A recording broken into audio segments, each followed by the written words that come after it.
Bien, cuando me propusieron hablar dentro del programa Ciencia para Todos, pues para mí es difícil. Yo me dedico a un campo bastante abstruso dentro de las matemáticas, pero me acordé de que desde hace muchos años me he divertido con los sistemas articulados. Los sistemas articulados o los mecanismos son enormemente antiguos y además son ubicuos, están por todas partes.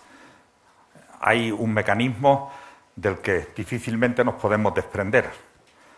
Hay otro mecanismo que miramos frecuentemente. Hay otro mecanismo que quizás debíamos usar menos. Hay muchos mecanismos. Desde pequeños estábamos, los de mi generación, acostumbrados a un fabricante de mecanismos verdaderamente genial. Cada semana nos deleitaba con un mecanismo espléndido. Como hay muchos de mi generación, probablemente los conocerían. El profesor Franz de Copenhague. Ahí tienen un ejemplo de un magnífico mecanismo para tocar el timbre de modo automático. Eso hace que muchas veces nos planteemos la manera en que nos complicamos la vida cuando queremos simplificarla o queremos automatizarla. Hay otro sabio no menos genial, el profesor Artobolevsky, que es autor de una enciclopedia de mecanismos en 12 volúmenes con más de 30.000 mecanismos distintos descritos de los que se utilizan en la técnica. He puesto ahí una de las páginas que, como decía la zarzuela, para más claridad, en vez de cantada en griego, pues está escrita en ruso. Bien, el tema, ya entrando más en serio de la conferencia, el tema del que vamos a tratar no es mecanismos en general. Voy a tratar de un tipo de mecanismo muy particular, los sistemas articulados, que están compuestos simplemente por segmentos y unos nexos de unión de los segmentos, de manera que los segmentos pueden girar. Y el problema del que nos vamos a preocupar es de las curvas que describen ese tipo de mecanismos. Cuando un sistema articulado se mueve, las trayectorias que siguen sus puntos. Pueden ser curvas más o menos extrañas, y lo que vamos a hablar es de la historia de esas curvas, de mecanismos que se han fabricado para trazar curvas concretas, las razones de esos mecanismos, y al final cuál ha sido el resultado más importante que se ha hecho en la teoría. La historia de los mecanismos es muy antigua. Euclides lo que hace en su axiomática de la geometría pues es hacer una especie de recopilación, de sistematización de los conocimientos y las técnicas geométricas griegas de la época, técnicas que eran muy anteriores a él. Él da una axiomática en la que separa las nociones de punto, línea, superficie, con unas definiciones que hoy en día nos pueden dar mucha risa, lo de punto, objeto indivisible, línea, longitud sin anchura. Desde nuestro punto de vista son imprecisas, pero en su geometría bastan. Entonces, su geometría se limita a trabajar como la recta es la línea que se extiende igualmente por todos sus puntos. Él entiende que con una regla puede trazar una recta. Con su definición de círculo, el círculo rodeado por la circunferencia, y la circunferencia el lugar que tiene la propiedad de que todos los puntos equidistan, esa forma rara de decirla de un punto interior, pues se puede trazar con un compás. Entonces, Euclides, en ese sentido, es el paradigma de la geometría que se puede hacer con regla y compás. Esa era la geometría que entendían y admitían los griegos. Entonces, a esa geometría de regla y compás se le presentan una serie de problemas fáciles, pero que no se podían resolver con regla y compás. El primero de ellos, el célebre problema de Liano. El problema de Liano consiste esencialmente en la duplicación del cubo. Yo tengo un cubo que tiene volumen 1 y se trata de construir otro cubo que tiene volumen 2. Entonces, para que el segundo cubo tenga volumen 2, su lado tiene que ser un lado de raíz cúbica de 2. Y hay que construir la raíz cúbica de 2. Construir un segmento de longitud raíz cúbica de 2. Un segmento de longitud raíz de 2 es muy fácil. Se construyen dos perpendiculares del lado 1 y por el teorema de Pitágoras la hipotenusa mide raíz de 2. En general, utilizando la regla y el compás, ¿qué es lo que puedo construir? Pues una regla, si fijamos un sistema de coordenadas, una regla tiene una ecuación lineal. Otra recta tiene una ecuación lineal. El punto de corte es resolver dos ecuaciones lineales. Una circunferencia tiene una ecuación de segundo grado. Cortamos por una recta que tiene una ecuación lineal y las soluciones me dan lugar a una ecuación de segundo grado, que a lo más puede tener una raíz cuadrada, como pasa con raíz de 2. Es decir, puedo construir raíces cuadradas. Si corto 2 circunferencias no gano nada, porque la recta que pasa por los puntos comunes corta una de ellas en lo mismo que la corta la otra. Entonces, por ese procedimiento puedo construir raíces cuadradas de raíces cuadradas, etcétera, pero nunca una raíz cúbica. Entonces, ¿cómo puedo construir raíz cúbica de 2? Y atribuido a Platón hay un aparato que permite construir la raíz cúbica. El aparato es ese, que es muy simple. Y funciona, vamos a verlo ahora, esto ya es más complicado porque no he sido capaz, mi habilidad para manejar estas cosas no es suficiente para incorporar, necesitamos un momento para esta primera. Entonces funciona, ahora mismo lo vamos a ver, en cuanto este se decida a ponerse en marcha, desplazándose, se desplaza, este segmento se puede mover, esto es lo único que hace. Y con este aparato tan simple ya se puede construir la raíz cúbica. La forma de construcción de la raíz cúbica aparece indicada aquí. Si colocamos el aparato sobre un par de rectas ortogonales, de manera que desplazando el cursor yo pueda colocar este punto aquí a una distancia a este lado y desplazo el cursor hasta que corta el eje. Entonces miramos estos triángulos que tenemos aquí. Y en estos triángulos, el teorema de la altura, en ese primer triángulo, me dice que la altura es media proporcional entre los dos segmentos en que divida la hipotenusa, o sea que b cuadrado es igual que a por c. Este otro triángulo también es rectángulo. Entonces aplicamos otra vez el teorema de la altura y c cuadrado es igual a b por d.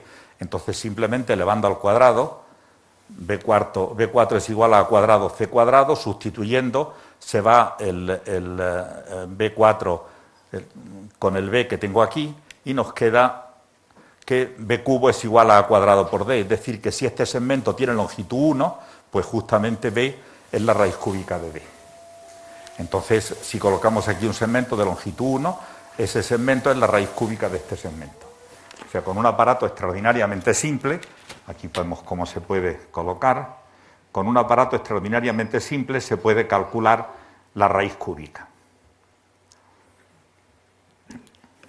Aquí vemos que si yo desplazo, puedo desplazar el aparato y el punto inferior se mueve y el punto E va trazando la raíz cúbica del segmento que aparece abajo. El siguiente problema de estos clásicos que no se podían resolver con regla y compás es el problema de la trisección del ángulo. Si yo tengo un ángulo, yo puedo trazar de manera muy simple la bisectriz. Me basta con trazar un arco, tomar aquí un arco, con este punto otro arco, y el punto de corte lo uno y tengo la bisectriz. Ahora, el problema es dividir el ángulo en 3 partes iguales. Otra vez, dividir el ángulo en 3 partes iguales corresponde a una ecuación de tercer grado. Bueno, esto es un trozo de las obras de Plutarco, es traducción literal de la traducción inglesa. Mi griego no llega a poder traducir al griego directamente, con el latín me atrevo, pero el griego es demasiado. Era la razón por la que, aunque todo el mundo se lo atribuye a Platón, yo no creo que ese aparato sea de Platón, porque a Platón el uso de aparatos le parecía pervertir la geometría. Pero ese es otro asunto. Entonces, esta curva, este aparato, traza una curva que se llama la conchoide de Nicomedes. Es un aparato en el que esos dos segmentos son rígidos, esas dos piezas son rígidas, aquí esta otra tiene una articulación, aquí esta se puede desplazar horizontalmente, pero de manera que esta longitud es constante e igual a A. Entonces, ese aparato cuando se mueve traza una curva. Lo vamos a ver ahora.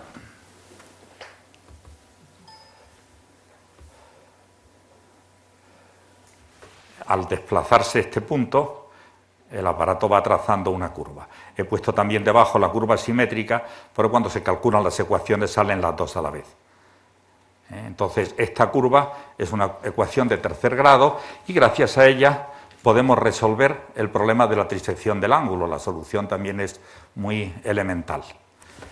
El problema de la trisección del ángulo, yo tengo un ángulo, alfa, con vértice A, y entonces voy a ver cómo dividirlo en 3 partes utilizando el aparato de Nicomedes. Tomo un segmento de longitud 1 y trazo por aquí, el punto B, trazo una perpendicular al segundo lado, tomo un punto C que está a distancia 2 y ahora coloco el aparato de Nicomedes de manera que este segmento, que es de longitud constante, tenga longitud 2. Este aparato traza la curva correspondiente, la conchoide. Entonces, en este punto de corte, trazamos una paralela al eje, llamamos E al punto de corte y volvemos a desplazar el aparato, de manera que este segmento mide también longitud 2. ¿De acuerdo? Tomamos el punto medio del segmento eje, esas dos distancias son iguales a 1, y unimos el punto F con B. Entonces, esta distancia mide 1 y esta mide 1. Como este triángulo es rectángulo, el punto medio de la hipotenusa es el circuncentro del triángulo, es decir, esta distancia también mide 1. Este triángulo, por tanto, es isósceles, de manera que esos dos ángulos son iguales. Este ángulo que tenemos aquí es el ángulo exterior al triángulo, luego es la suma de los otros dos ángulos no adyacentes a él, 2 beta. Y como esta recta es una secante a un par de perpendiculares, este ángulo y este ángulo son iguales. Bueno, este triángulo, perdón, también es isósceles, o sea que este ángulo es 2 beta y este ángulo de abajo es beta. Entonces 3 beta es alfa y con ayuda del aparato de Nicomedes hemos conseguido la trisección del ángulo. ¿De acuerdo? Entonces, bueno, pues son aparatos que no corresponden a la noción clásica de regla y compás, son aparatos más sofisticados. El primero es muy simple porque es un compás en el que el vértice del compás se puede desplazar. El segundo ya es más complicado. También, ya no me he molestado en hacerla, se puede hacer la prueba de la duplicación del cubo, la duplicación del cubo, perdón, también se puede construir con el aparato de Nicomedes. Vamos a pasar después ahora a hablar de la construcción de la figura siguiente en dificultad a la recta y la circunferencia, que son las cónicas. Entonces vamos a ver que se pueden construir, de hecho se han construido muchos históricamente, compases para dibujar cónicas. Un compás que pinte elipses o que pinte hipérbolas o que pinte parábolas. Son bastante antiguos, están los elipsógrafos desde Proclo, Leonardo da Vinci, hay muchos. Entonces he pegado un salto grande en la historia y vamos a hablar un poco de la primera teoría sistemática de los aparatos para construir cónicas que se deben a Van Schoten. Van Schoten fue el que editó la geometría de Descartes y como un apéndice a la geometría primero y luego como un libro independiente publicó este tratado de cónicas. En este tratado de cónicas pues explica un teorema, es el primer sitio. Una cónica se puede construir de muchas formas. La definición clásica para los griegos, las cónicas eran curvas espaciales, no las entendían como curvas del plano, porque las obtenían tomando un cono y como secciones del cono. Entonces, la definición clásica que manejamos más frecuentemente de cónicas es utilizando los focos. La elipse es el lugar geométrico de los puntos cuya suma de distancias a los fijos es constante. La hipérbola, los puntos cuya diferencia de distancia. Podríamos también utilizar la definición de foco directriz, hablaremos de algunas de ellas porque cada una da lugar a un aparato distinto. Entonces, Van Schoten es el primero que utiliza esa idea de los focos para dibujar una cónica.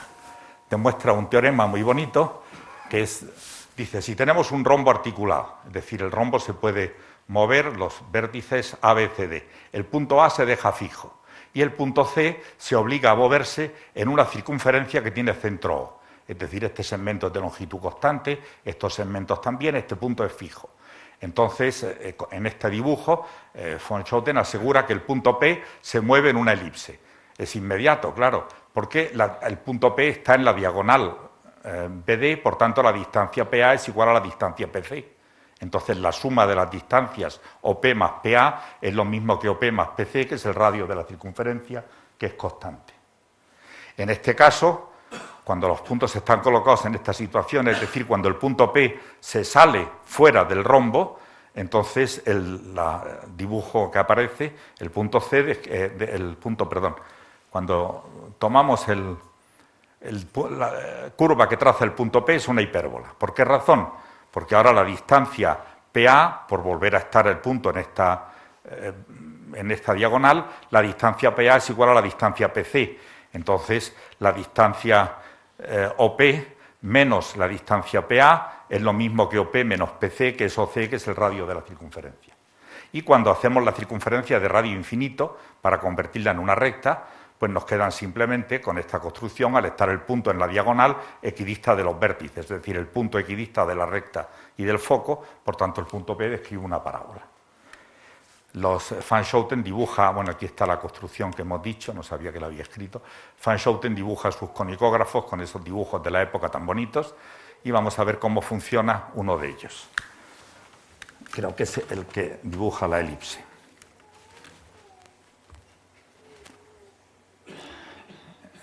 Los otros dibujos también los tengo hechos, pero aquí se ve bastante bien. El punto K es el punto que se desplaza y cuando el punto K se desplaza siguiendo la circunferencia, el punto N que aparece ahí va trazando la elipse. Se rompe la máquina, claro, este es el problema de los dibujos, se trazan simplemente arcos. El punto va trazando efectivamente la elipse. Como ven, este es un segmento fijo y las longitudes de los segmentos azules también son constantes. Y este es exactamente el conicógrafo de Van Schouten que traza elipses.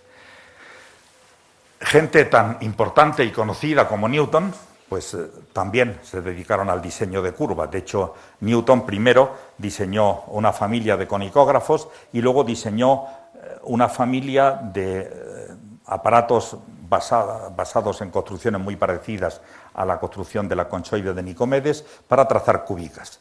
De hecho, intentó hacer una clasificación de las cúbicas y la hizo una clasificación casi completa en función de los aparatos que hacían falta para dibujarlo.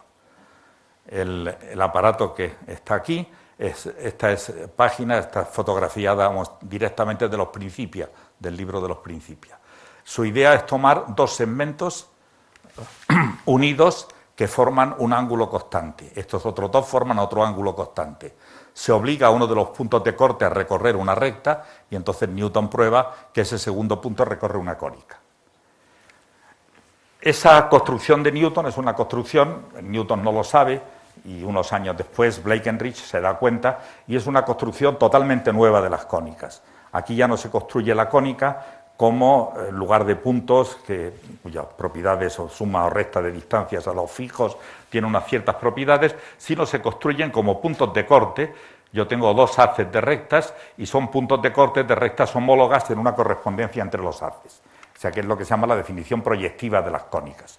Newton aquí podía, si se hubiera dado cuenta, podía haber inventado la geometría proyectiva. Como de hecho, y es un hecho poco conocido, Ptolomeo inventa la invariancia de la razón doble como casi 1000 años antes de la fecha que se le atribuye. Bien, pues este es el dibujo de Newton. Vamos a hablar poco de él porque voy a hablar de una variante de la construcción de Newton hecha por Maclaurin. Maclaurin toma las rectas perpendiculares. Entonces su cálculo es mucho más fácil, porque si las rectas son perpendiculares, tomamos una referencia con los ejes colocados tal como están indicados aquí, y esto como unidad. Entonces el punto P tiene coordenadas 1, 0, si el punto X tiene coordenadas su V y el Y, zeta t, entonces estos dos vectores son ortogonales, su producto escalar es 0, los dos vectores son ortogonales, su producto escalar es 0, y tenemos una relación entre esas coordenadas y esas coordenadas. Y cuando se resuelven se encuentra esta fórmula. ¿Qué propiedad especial tiene esta fórmula? Pues que lo que observa Newton, si este punto se mueve en una recta, este punto se mueve en una cónica. Si hacemos que este punto se mueva en una cónica, Maclaurin observa que este punto se mueve en una cuártica. Y vamos a comprobarlo con este dibujo.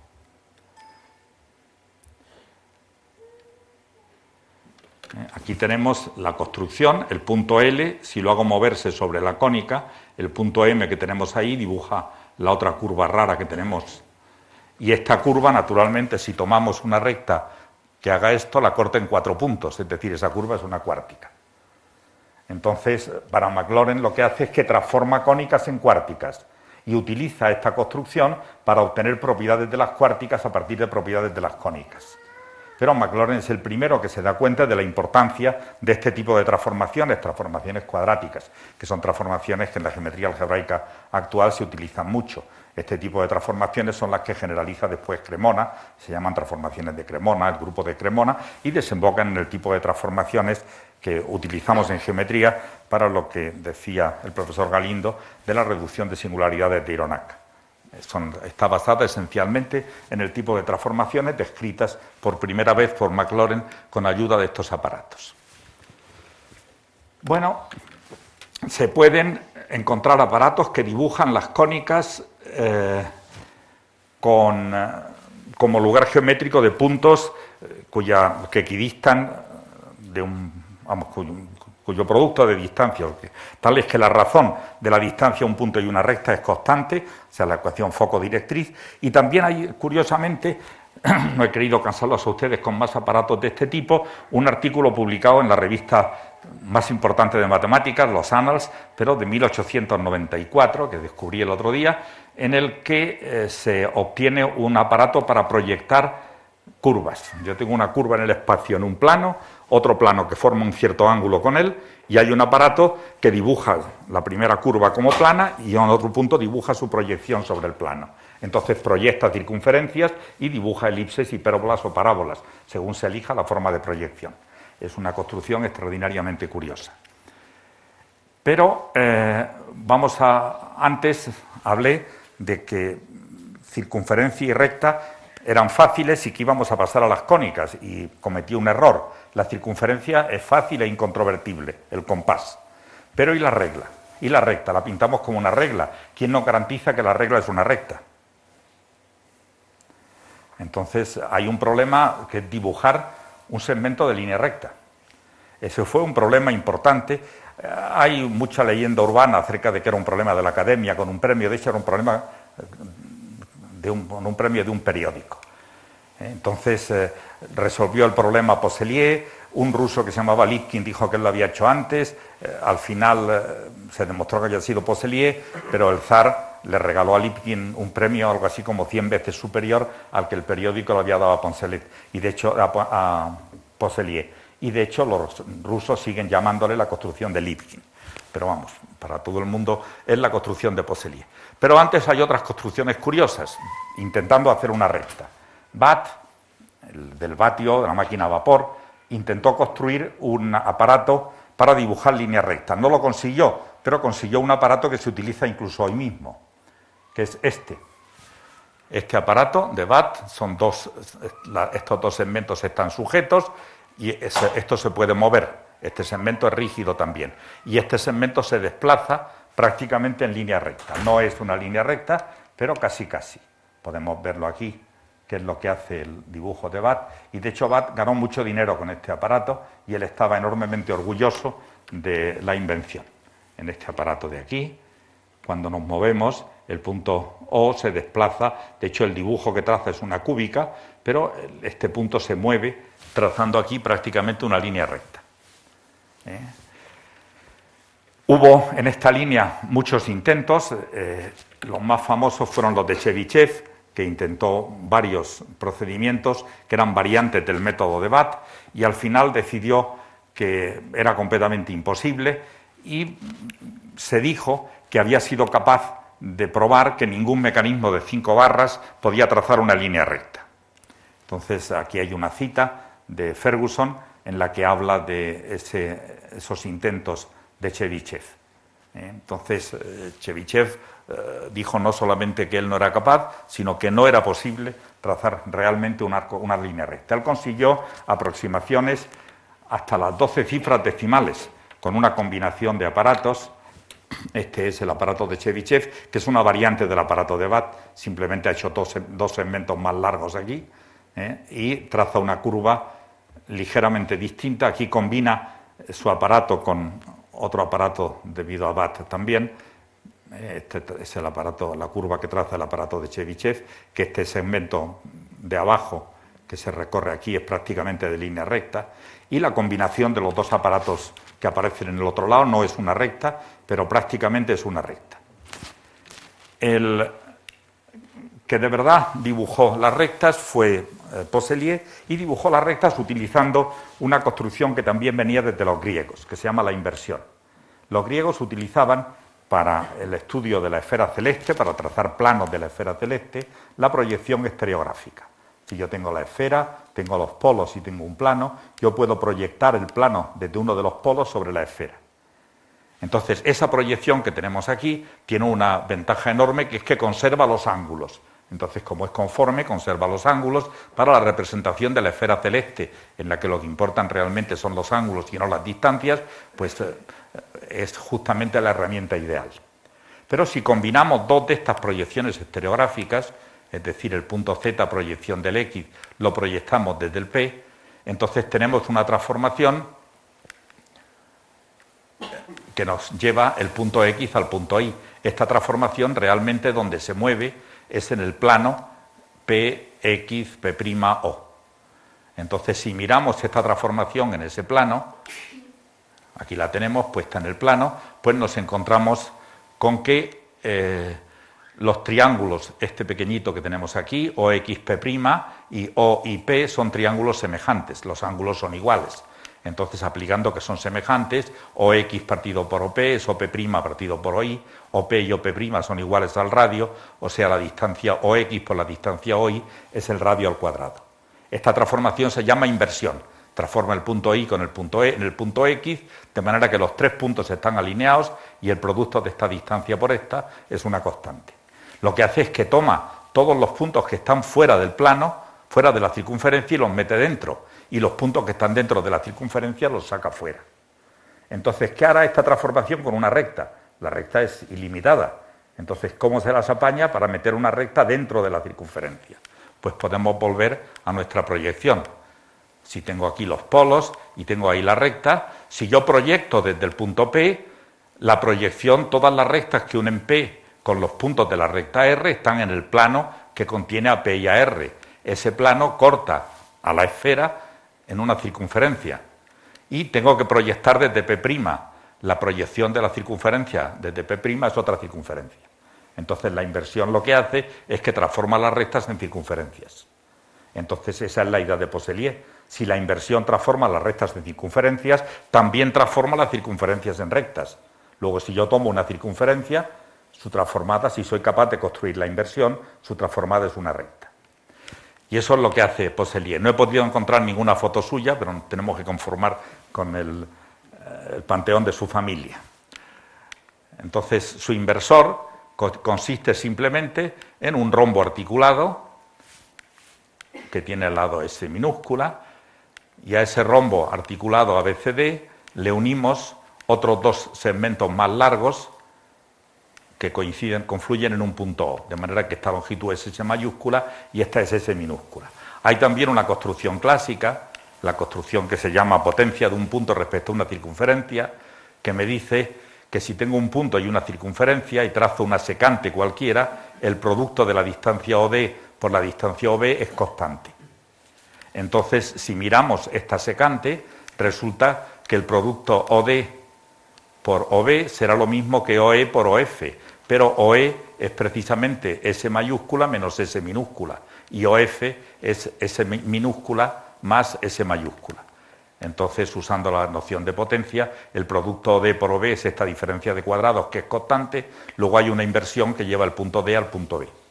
Entonces, si yo obligo al punto D a moverse en una circunferencia que pasa por O, el punto B se mueve en una recta. Y esa es la construcción de Poisselier. Aquí tenemos los dos aparatos, y aquí están los aparatos moviéndose. El punto B, si lo muevo en la recta, el punto F se mueve siguiendo la circunferencia. Y recíprocamente, claro. El inversor de Poisselier no es el único inversor, es un inversor que tiene en total pues 1, 2, 3, 4, 5, 6, 7 segmentos. Hay un inversor que tiene bastantes menos segmentos, que se inventó después, que es el... primero unas aplicaciones interesantes del inversor.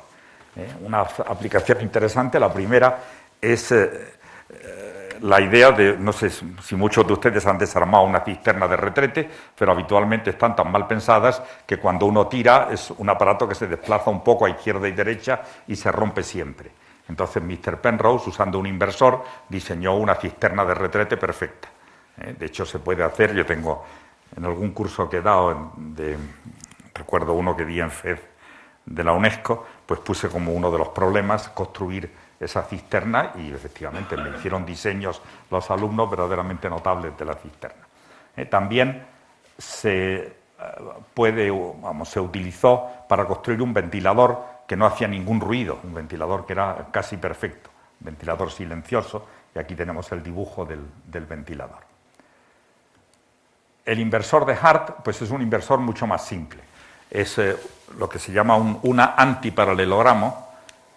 En lugar de ser dos pares de rectas paralelas, estos dos lados tienen la misma longitud, estos también, y los hemos colocado de manera que no sean un cuadrilátero convexo. Entonces también se puede demostrar que la transformación que lleva uno de estos puntos al otro, pues es también una inversión. Entonces ese aparato, si forzamos a este punto a moverse en una circunferencia, pues el otro punto se mueve en línea recta. No vamos a pararnos a entrar en detalle. Bien, pero había otros aparatos que no encajaban en esa definición de sistema articulado y extremadamente curiosos. Por ejemplo, estoy seguro de que todos ustedes han oído hablar de hipocicloides y epicicloides o cicloides. Si yo hago rodar sin deslizar una circunferencia a lo largo de una recta y miro un punto de la circunferencia que se mueve, el punto va trazando una curva. Si hago que se mueva por dentro de una circunferencia a otra circunferencia rodando sin deslizar, un punto de la segunda circunferencia pequeñita va trazando curvas como esa o curvas incluso mucho más complicadas, como estas curvas que tenemos aquí. Todas ellas corresponden a hipocicloides. Entonces hay una pregunta: ¿puede una hipocicloide ser una línea recta? O sea, fíjense, rodar una circunferencia dentro de otra, de manera que un punto de la circunferencia interior, de hecho todos, se muevan siempre en línea recta. Y la respuesta es que sí. Si tomamos una circunferencia, en el mecanismo de White, si tomamos una circunferencia de radio justamente la mitad, la interior, de radio a la mitad que la exterior. Entonces, en este mecanismo, cuando se dan vueltas a la manivela, el punto este, la línea esta que tengo aquí, permanece recto. Esto se desplaza en línea recta arriba y abajo.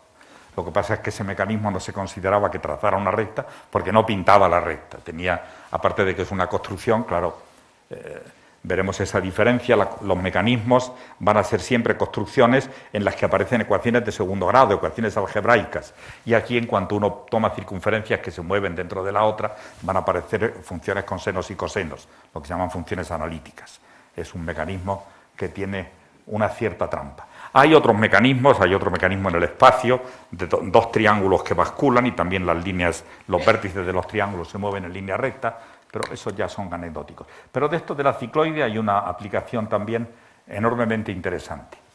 Si uno piensa en un péndulo, para tener un reloj de péndulo, entonces si yo el péndulo lo suelto a una cierta altura, el péndulo al ir y volver tiene un periodo. Si le cambio la altura al péndulo, el periodo va a cambiar. En cambio, todos los que tenemos un reloj de estos de péndulo en casa o lo hemos tenido alguna vez, cuando lo ponemos en marcha da un poco igual la altura a la que lo pongamos. Entonces, ¿por qué razón pasa eso? ¿Cómo está hecho eso? Entonces, aquí, ya que hablábamos antes de la cicloide, la idea es de Huygens, y Huygens de lo que se da cuenta es de lo siguiente. Si tenemos ahora una cicloide, es decir, tengo una recta y tengo una circunferencia que rueda sin deslizar, apoyándose en la recta. La hemos puesto por debajo, un punto de la circunferencia traza esta curva que se llama la cicloide. La cicloide fue la solución de un problema de Bernoulli. Es una curva que es tautócrona. Tautócrona quiere decir que si yo suelto una masa o una bolita aquí, la bolita va y vuelve en un cierto tiempo. Si la suelto aquí, va y vuelve en el mismo tiempo. Y el problema de Bernoulli era el que se resuelve viendo que esta curva es braquistócrona. ¿Eso qué quiere decir? Si yo tengo un punto y una bolita y lo suelto, cuando la bolita llega aquí, si no hay rozamiento, la velocidad es la misma, sea cual sea el camino que siga. mgh igual a un medio de mv2, y entonces eso me dice que la velocidad de raíz cuadrada es 2gh, sea cual sea. Pero la pregunta es, ¿por cuál de los caminos tarda menos en llegar abajo, aunque llegue con todos a la misma velocidad? Entonces, siguiendo una línea recta, uno diría, es el camino más corto, llega antes. No. Siguiendo la cicloide, es el camino con el que llega más deprisa al punto de abajo. Es esa propiedad. Pero, en fin, a Huygens la que le importaba es esta propiedad. Entonces, la cuestión era conseguir que el reloj de péndulo, el péndulo, en lugar de oscilar con un arco de circunferencia, oscilara siguiendo una cicloide.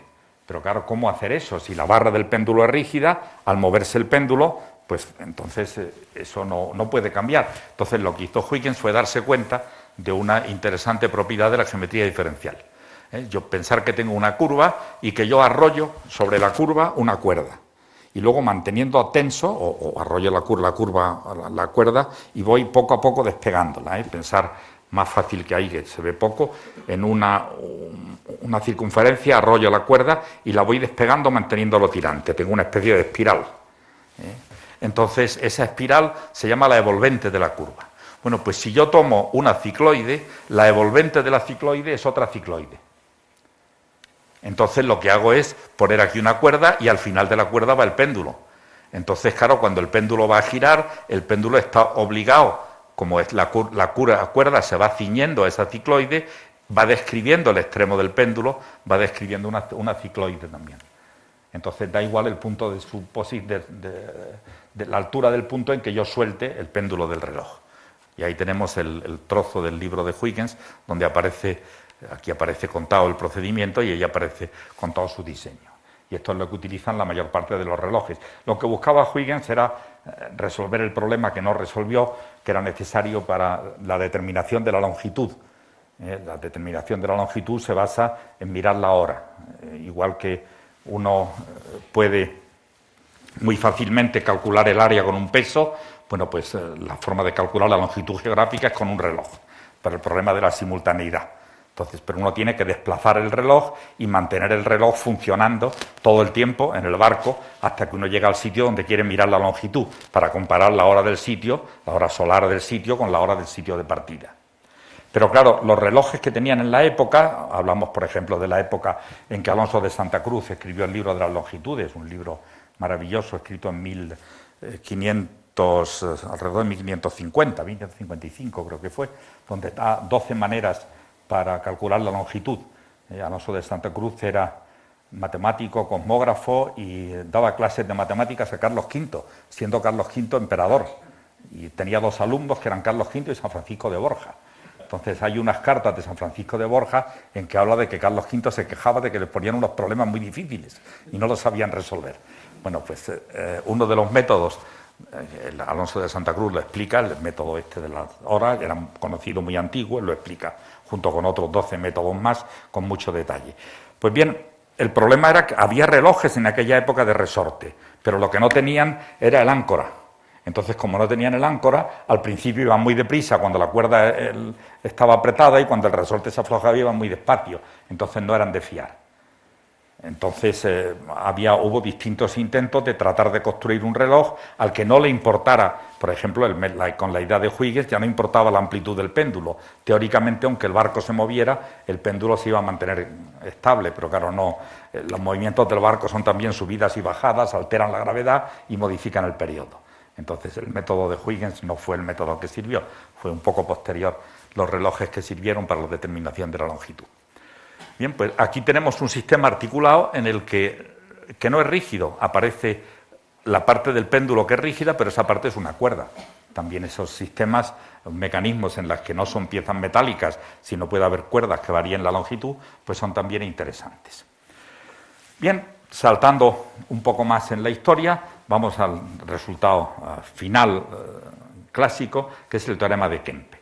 Kempe demostró que si tenemos una curva algebraica real plana, es decir, una curva definida por una ecuación que es un polinomio en dos variables, 3x a la 25 por y a la 15 menos 4x a la 17 más raíz de 2 por y al cubo, igual 0, por complicada que queramos la curva. De hecho, como dice Thurston, la firma de una persona, si alguien firma, pues su firma prácticamente es una curva algebraica. O sea, que una curva tan complicada casi como uno quiera. Pues que existe un sistema articulado que tiene la propiedad de que mientras un punto del sistema recorre esa curva, otro punto se desplaza en línea recta.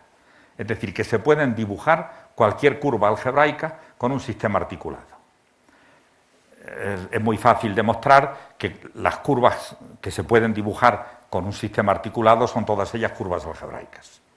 Entonces, este resultado es el teorema de Kempe y tengo aquí un poco un dibujo, una curva, por complicada que sea, hay un trozo siempre de curva, de manera que puedo encontrar un aparato. El problema es saber qué meter dentro, de manera que mientras un punto del aparato recorre una recta, el otro punto va trazando el trozo de curva. Entonces, lo que hace Kempe es diseñar un procedimiento muy simple. La idea es una idea completamente original. El polinomio es algo que tiene un grado muy alto. Entonces, si yo hago un primer cambio de variable que parece que complica las cosas, para convertir la x y la y en senos y cosenos. Entonces, yo convierto la x y la y en senos y cosenos, pero tenemos un teorema que nos convierte los senos a la n y los cosenos a la n, nos los permite escribir como seno de nx y coseno de nx, con más términos, pero todos lineales. Y cuando tengo un producto de senos o un producto de cosenos, lo puedo convertir en cosenos de sumas y senos de sumas y diferencias. Los senos los puedo convertir todos en cosenos. Entonces puedo convertir mi polinomio en una fórmula lineal en cosenos de sumas de ángulos. Y dibujar eso es muy fácil. O sea, ya entonces, si yo soy capaz de decir, tengo un punto que se mueve en la curva, y este punto va a venir descrito por dos ángulos phi y chi. Y los ángulos que intervienen en mi polinomio son de la forma m phi más n chi más una constante, por pi. Entonces yo puedo, si soy capaz de convertir el ángulo phi en m veces el ángulo phi, no hay problema, en vez del problema de trisecar, el problema de multiplicar. Construir un aparato que me tome cualquier ángulo y me lo multiplique por un número. Dos ángulos cualesquiera y los sume. Entonces voy construyendo vectores de las longitudes adecuadas, los sumo y al final me va a quedar, como al sustituir en mi polinomio, queda una combinación lineal, es decir, una suma de todos esos vectores, los cosenos que me dan la coordenada x de todos esos vectores, y eso me dice que es una constante. Luego el último punto se mueve en una línea x igual constante. Entonces lo que hace Kempe es construir una serie de aparatos, primero la transformación de coordenadas. El punto C, que tiene coordenadas ese punto, x, y, pues se pueden escribir perfectamente la x como suma de esta distancia con esta. O sea, a coseno de phi más b coseno de chi. Y la y es esta distancia más esta, es decir, a seno de phi más b por seno de chi. Entonces, de esta forma, al hacer la sustitución, convierto mi polinomio en un polinomio en senos y cosenos. Linealizo los senos y cosenos, suprimo los productos y hacemos eso que he dicho. Entonces, lo único que necesita Kempe, pues es, ahora vamos a ver después, la construcción de aparatos que tengan esa capacidad de multiplicar ángulos, sumar ángulos, etcétera. Que tiene un problema del que no se dieron cuenta hasta tiempos muy recientes, que es que esta construcción que hacemos aquí no es una construcción unívoca. Aquí tenemos el punto C y tenemos el paralelogramo que hemos usado. Yo puedo colocar aquí el paralelogramo de esta forma, lo puedo colocar de esta forma o de esta forma. Entonces resulta que para el mismo punto C los ángulos phi y chi que se obtienen son completamente distintos. Es decir, los movimientos del paralelogramo son lo que hoy en día se llama un revestimiento de grado 4 del entorno del origen en que se está moviendo el punto C. Y esto, todas las demostraciones que había adolecían de este mismo problema. Nadie tenía esto en cuenta. Y curiosamente tenerlo en cuenta ha hecho necesario, porque el que se presente este problema se debe a que van a aparecer elementos nilpotentes en el álgebra de funciones sobre la curva y hace necesario que se utilice el lenguaje de esquemas, el último lenguaje de Grothendieck, para demostrar realmente el teorema de Kempe, para hacer una demostración completa que incluya todos los casos. Algunos de los problemas se pueden resolver añadiendo segmentos, pero eso es otra historia. Entonces, este aparato de Kempe consigue trasladar vectores. Yo puedo trasladar, usando este aparato, trasladar un vector de cualquier punto del plano a cualquier otro punto suficientemente próximo. Claro, depende del tamaño del aparato. Yo puedo, necesito todos estos, yo puedo mover, si voy moviendo,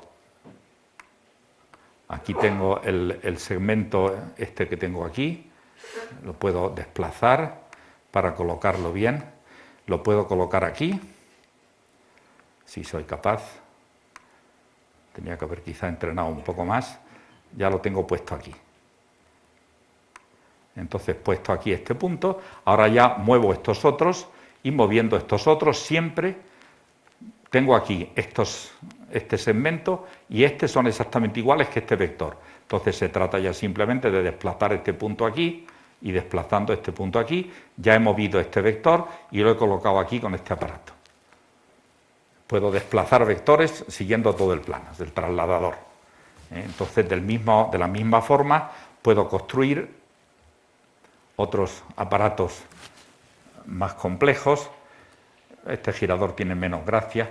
El duplicador de ángulos o el triplicador de ángulos. Es una variante de la construcción de Hart, de hecho son dos inversores de Hart conectados y funcionan, pueden duplicar o pueden trisecar, vamos a ponerlos para atrás, cualquier ángulo y se construyen combinaciones de estos aparatos, por supuesto, todo es cuestión al mover el aparato. Este es el ángulo alfa y aquí aparece el ángulo triple. Al moverme siempre el ángulo que tengo con el vértice amarillo es triple del ángulo que tengo con el vértice rojo. Entonces puedo siempre conseguir multiplicar un ángulo por 3, por 4 o por el número que yo quiera. Entonces, combinando estos aparatos, pues aquí tenemos un aparato que suma ángulos. Claro, el problema es que la construcción de un aparato de ese tipo, por ejemplo, para dibujar una parábola, aquí está una construcción maravillosa, no sé si conseguiré que se ponga en marcha, porque esto ya se pone en marcha un poco cuando dice media no disponible, bueno, pues no le da la gana de ponerse en marcha. Pero vamos, este es el aparato para pintar una parábola, o sea que eso es algo verdaderamente diabólico. Claro, este tipo de construcciones hoy en día son interesantes para los informáticos y se están publicando muchos artículos sobre estas construcciones en revistas de informática. ¿Por qué razón? Porque lo que hacen es, yo moviendo un cursor linealmente, puedo conseguir que un punto haga un movimiento muy complejo. Entonces, para el control lineal del movimiento de un punto, se puede construir un aparato de este tipo. El problema es que la demostración de Kempe da una construcción enormemente difícil. Entonces, habría que pensar construcciones más sencillas, las construcciones de Newton, por ejemplo, para las cúbicas, o los mismos aparatos conicógrafos que hemos visto para las parábolas, son mucho más simples que esto. Esto es una locura, el aparato este que tenemos aquí.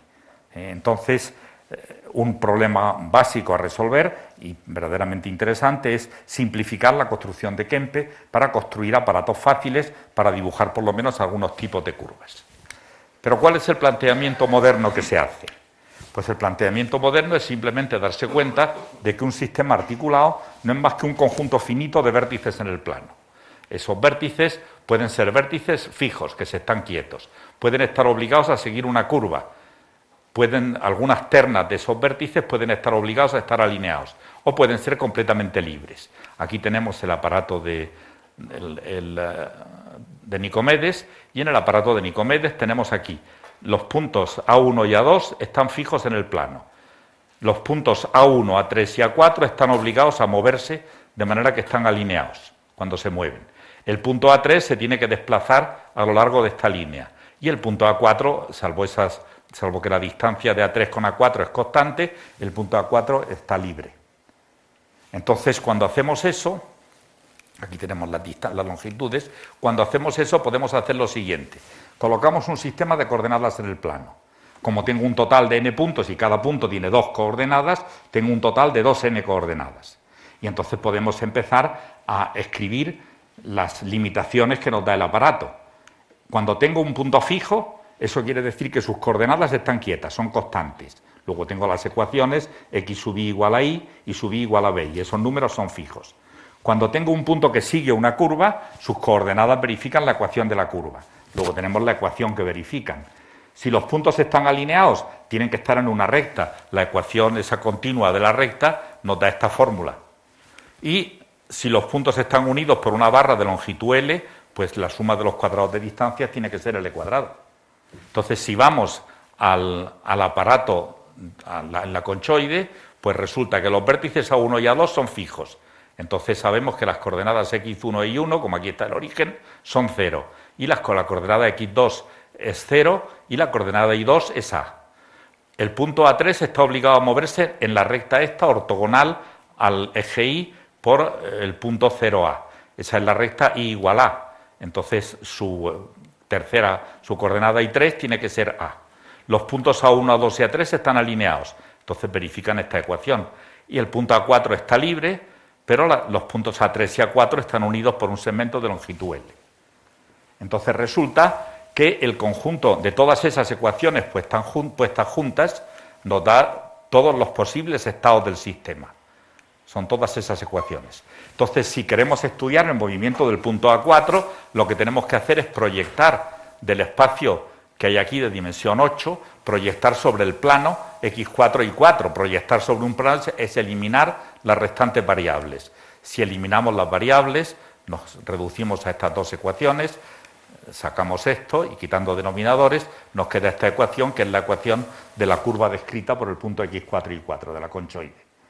Entonces, este es el procedimiento moderno. Tengo un espacio de estados del sistema, tengo unas ecuaciones que van a ser unas ecuaciones muy simples, de primero o segundo grado, pero muchas. Tengo muchos cilindros que se cortan. Entonces, la pregunta es, ¿qué es lo que podemos hacer con esas ecuaciones? Bueno, pues precisamente Thurston, que fue medalla Field en el año, no recuerdo, 1982, pues Thurston conjetura que cualquier variedad algebraica es isomorfa a una componente de la variedad de posiciones de un sistema articulado. Ese resultado lo demostraron Capovicci y Milson, y entonces dieron la demostración formal última del teorema de Kempe. Entonces aquí hemos recorrido la historia a lo largo de casi 3.000 años de esta construcción de los sistemas articulados, y como digo aquí, hay problemas por resolver. Por ejemplo, si admitimos, además de colocar segmentos, colocar ruedas. Si colocamos ruedas ya van a aparecer senos y cosenos. Entonces, la pregunta es, ¿cuál sería el análogo al teorema de Kempe? Si tengo un aparato, un sistema articulado en el que aparecen segmentos y aparecen ruedas, ¿cuáles son las curvas que dibuja un sistema de ese tipo? Los resultados de Capovicci y Milson sirven también cuando se sustituyen segmentos por cuerdas, es decir, cuando el aparato es blando. Entonces las igualdades se sustituyen por desigualdades y aparecen los conjuntos semialgebraicos. Entonces ahí no hay problema. El trabajo es, ya digo, complicado porque precisamente debido a esa multiplicidad de posiciones hacen que entre las funciones que trabajamos aparezcan elementos nilpotentes, cosas que no son cero y que tienen una potencia cero. Eso sí complica enormemente la geometría, pero son cosas que se pueden hacer. Entonces hay también estudios de aparatos del mismo tipo en el espacio, se pueden hacer estudios dinámicos, porque lo que hemos hecho aquí es un estudio puramente matemático, sin tener en cuenta problemas de rozamiento, energía, etcétera, y se publican muchas cosas sobre este tipo de temas, de manera que es un tema que es un ejemplo claro de lo que sucede en matemáticas. Hoy en día, si alguien dijera que estamos utilizando o estudiando en física, en química, en biología, los mismos problemas del que se estudiaban hace 3.000 años, pues la gente se iba a reír mucho. En matemáticas seguimos con los mismos. En matemáticas los problemas no desaparecen, van cambiando de contexto, cambiando del lugar, la matemática se va desarrollando siempre en una espiral y acabamos volviendo sobre los mismos problemas con técnicas cada vez más complejas. Y un problema que se resuelve lo que hace es abrir muchos problemas más. Entonces yo creo que este tema es un buen ejemplo de cómo funcionan y han funcionado las matemáticas a lo largo de la historia. Muchas gracias por su paciencia.